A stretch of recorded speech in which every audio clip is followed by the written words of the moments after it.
Hello, everyone. Welcome to another Rick's Picks. Today, I got my good buddy Billy Bohab here, What's going on? and we're going to be doing our review of the Lord Drakkon figure by Super 7. So, Billy, can you tell us a little bit about this guy? This is Tommy Oliver. If you never joined the Power Rangers, so it's an alternate reality or alternate universe version of Tommy. So, yeah, I was never a big Power Ranger fan, so I don't know too much, but he's definitely a cool looking figure, and I think I'm going to have a lot of fun doing a review on him. So, first off, I want to thank everybody who's subscribed. You're very much appreciated. And for anybody who watches this video and like it, who hasn't subscribed yet, please subscribe and check out my Power Ranger playlist. So, without any further ado, let's get to the review. All right, so here he is in packaging. I do like the packaging for this. The packaging for this one is actually pretty nice. So you have the Ultimates here, your age restriction, and Super 7. You got this nice window here where you can see the figure, all his accessories. You got a nice picture of him right down here in the corner. The Mighty Morphin Power Ranger logo and his name. Spinning around to this side. You got a little bit more window, and then you got the classic Power Rangers lightning strike. Same with this side. You have a nice picture of the character, his name, a little bit about him, and his insignia. Plus, you also have the Super 7 logo up top. And then you got the other side of that lightning strike. On the top, you got Mighty Morphin Power Rangers. And then underneath, you got your legal and SKU. So, with all that being said, let's open him up and see what he's about. So here he is out of package. He's an awesome looking figure. I love the overall look to him. So first off, we're going to look at his points of articulation. So his head does move. You do have a shoulder joint with a swivel. All right. You got an elbow joint. And you do have a wrist joint. Now, there should be a couple joints in the body here. There is. So there's one underneath the ribs and one at the belt line. So you do get the back and forth movement. All right. And you get that movement as well. Spin them around this way. You do have a thigh joint, a knee joint. All right. You have a swivel at the top of the boot. All right. And you also have an ankle joint. Okay. Bring them back around this way. Now let's look at his details. So first off, we look at the helmet. The helmet looks really cool. I like the detail to it. So let's give it a look at both sides. So you have this side. And then you have that side. All right. His armor looks really nice. I do like the overall look to his armor. The same with his belt buckle. He has a spot for both of his swords. Okay. And then even down to the boots. The coloration to the boots look really nice. So let's spin them to this side. All right. So, like I mentioned earlier, the boots look really good. The only thing he has is the holster for his sword on this side. And you bring the arm down. All right.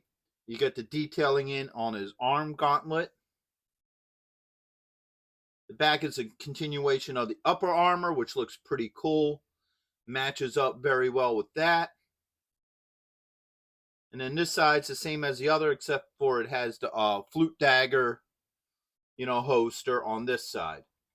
So that's pretty much all his finer details and what have you. So overall, I think he's a pretty good looking figure.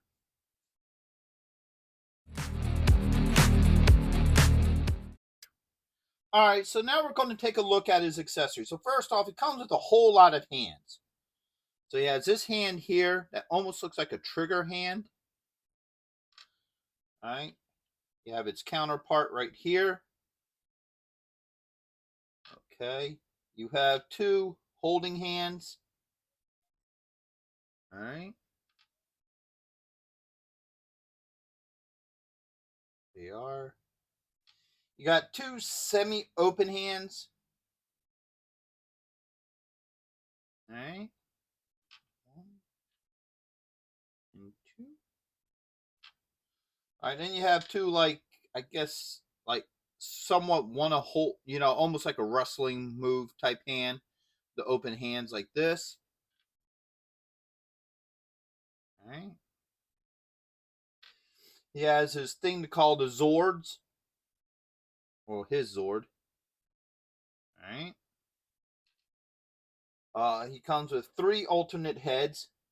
So he has this kind of more mellow looking head where you can see the infection kicking in on the sides. Right. And you got a more angry looking head. Right.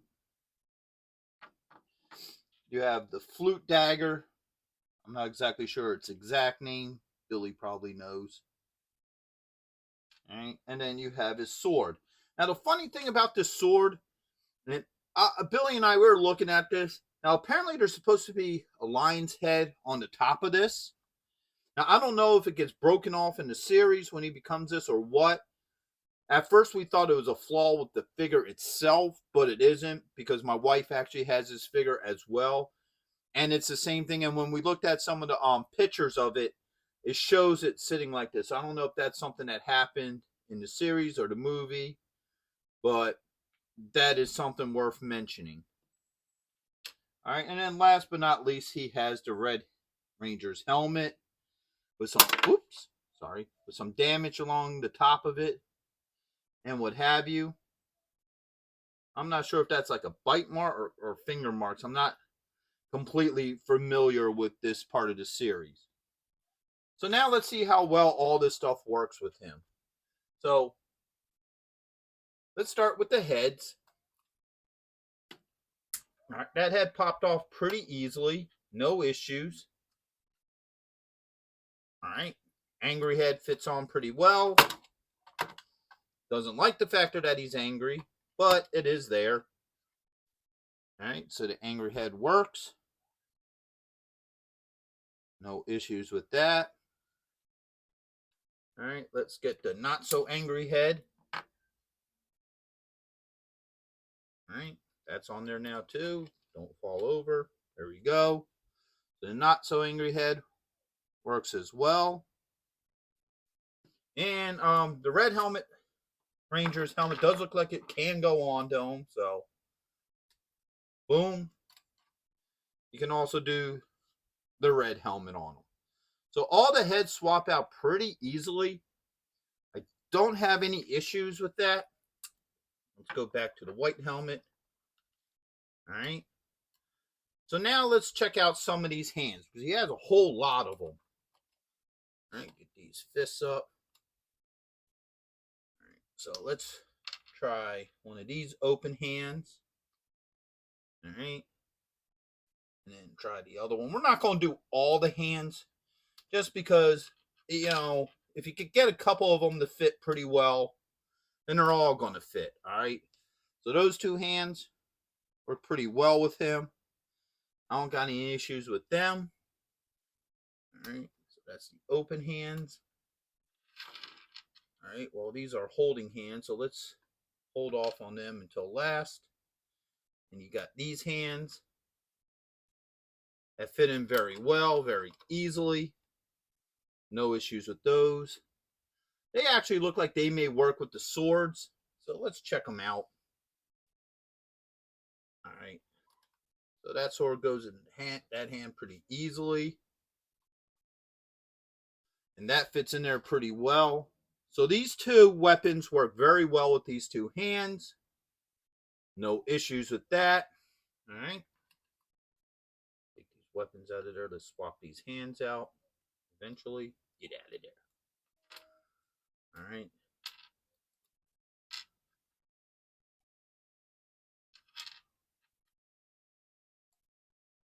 All right, so these hands swapped out pretty well. Now we're going to switch sides with the weapons. All right, that definitely fits in there very comfortably. And get it around that thumb. Boom. All right, so those 2 fit very well with those hands. So your weapons will fit well with both open hands. Now, I know they're supposed to hold these. Oops. All right, this thing as well. All right, so that will also fit onto these. Come on, dude, stand. All right. You can tell he's evil. He doesn't want to stand. So, you can see that that will work pretty well on there. So, if you want to get them, have them hold this in some sort of way. All right, you can get them to do that. All right. So now let's see how well these things fit in their holsters.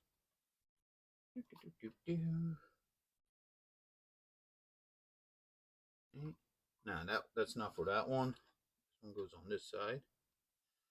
All right, pretty easily. Is this one supposed to go in here?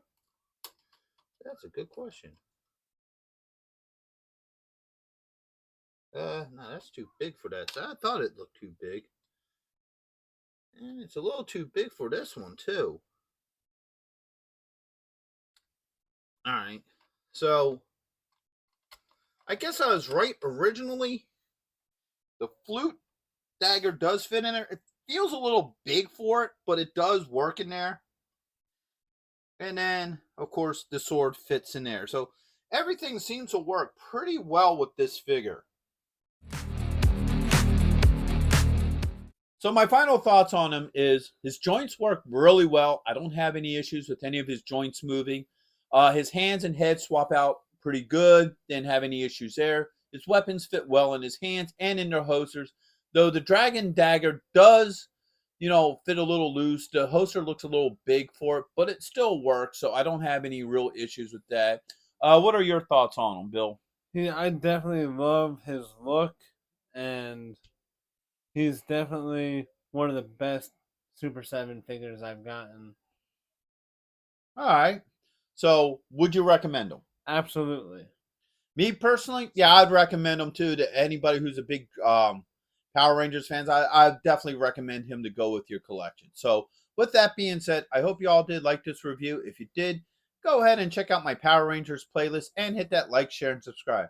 They're all small clicks for you, but it really helps this channel grow. So until the next one, late.